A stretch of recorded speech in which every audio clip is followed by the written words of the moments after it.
घर का बंटवारा। अरे विनोद, तूने हलवाई को सारा सामान तो दे दिया है ना? अक्षय की शादी में कोई कमी नहीं रहनी चाहिए। आखिर सबसे छोटा भाई है तुम सबका। हाँ माँ, आप चिंता मत करो, मैं पूरा ध्यान रखूंगा। मंगल बेटा, तूने तो कहा था कि फूल का ऑर्डर दे दिया है, यहाँ तो फूल पहुँचे ही नहीं। अब क्या बहू की विदाई के बाद फूल आएंगे?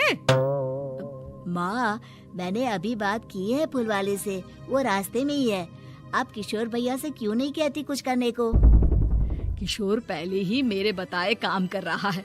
पास के सभी रिश्तेदारों और मोहल्ले वालों को कार्ड वही तो देकर आया था। रिसेप्शन के लिए हॉल भी उसी ने बुक किया था। टेंट कुर्सी वालों को भी तो वही देख रहा है। पर कई मोहल्ले वाले तो हमारे भरे पूरे परिवार से जलते भी हैं। उन्हें बुलाने की क्या जरूरत थी? बेटा, शादी ब्याह में तो बुलाना ही पड़ता है, नहीं तो लोग क्या कहेंगे। दादी दादी देखो ना, हलवाई अंकल हमें लड्डू नहीं दे रहे, आप इनको डांटो ना।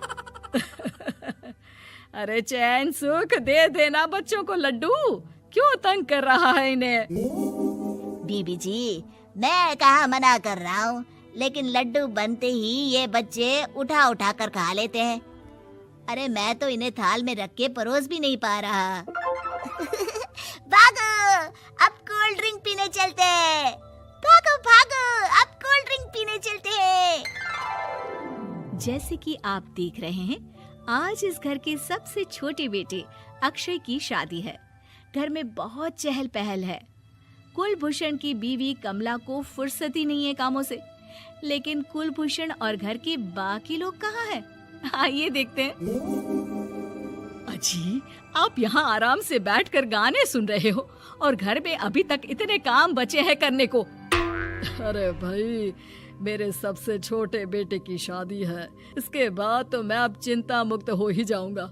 और फिर घर में तुम हो, बेटे बहुएं हैं, तुम लोगों के होते हुए मैं क्यों काम करूं? मैं तो शान से बेटे की शादी में जाऊंगा तैयार होकर। अरे ठीक है, अब आप आराम ही कीजिए। एक बार अभिषेक की बीवी आ जाए, फिर मैं भी आराम करूंगी और मेरी चारों बहुएं पूरे घर की जिम्मेदारियां संभाल लेगी। इतना कहकर कमला वापस अपने काम में लग जाती है। बेटा भी, तू अब तक तैयार नहीं हुआ? किससे बात कर रहा है फोन पर?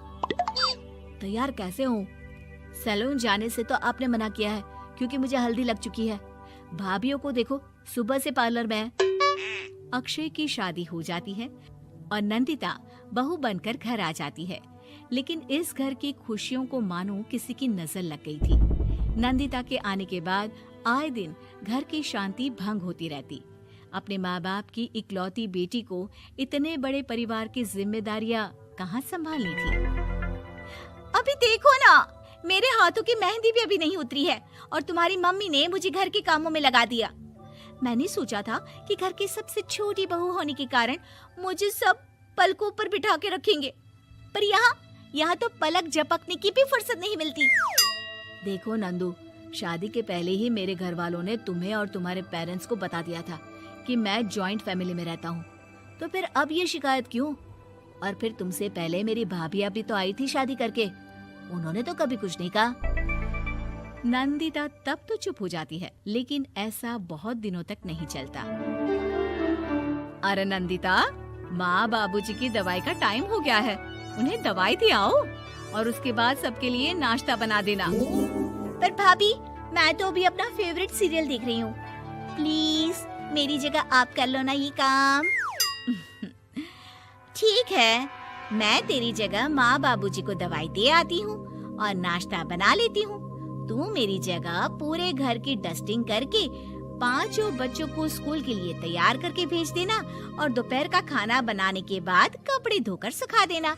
उसके बाद हम दोनों मिलकर बाजार जाकर सब्जी ले आएंगे, फिर डिनर की तैयारी कर लेंगे और उसके बाद बस भाभी, मैं माँ बाबूजी को दवाई देकर सबके लिए नाश्ता बना देती हूँ। ये भगवान, ये कहाँ लाकर फंसा दिया मुझे। मेरे घर में तो गिनती की 8 रोटियाँ और 2 सब्जी बनती थी और नाश्ता निपट जाता था। यहाँ तो रोटियों का ढेर और सब्जियाँ बड़े बड़े पतीलों में बनानी पड़ती है। नाश्ता बनते बनते लंच का टाइम हो जाता है और लंच बनते बनते डिनर का। अभी मुझ में तुम्हारे पूरे परिवार का नखरा उठाने की और ताकत नहीं बची। मैं ऐसे नहीं रह सकती। अरे तो क्या चाहती हो तुम? मुझे अलग रहना है बस। तो ठीक है, हम कल ही शिफ्ट हो जाएंगे किराए के घर में। इतना बड़ा घर होते हुए हम किराए पे क्यों रहेंगे? ना जी ना, घर में ही दीवार खड़ी करो अपने हिस्से के आगे। घर के साथ साथ घर की खुशियों में भी दीवार खींच जाती है।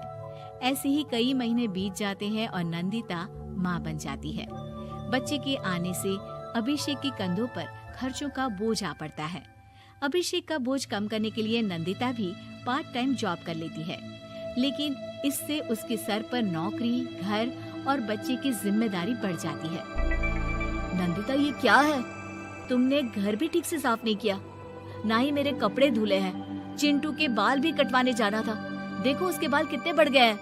अरे करती क्या हो पूरा दिन तुम? मैं करती क्या हूँ?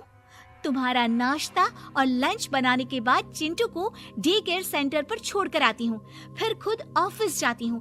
पूरा दिन काम करके आने के बाद बिना आराम किए बाजार से सब्जियाँ लेकर आती हूँ, घर आकर खाना बनाती हूँ, चिंटू को देखती हूँ और क्या करूँ मैं? तो किसने कहा था अपने सर पर इतने काम लेने को? मत जाओ ऑफिस।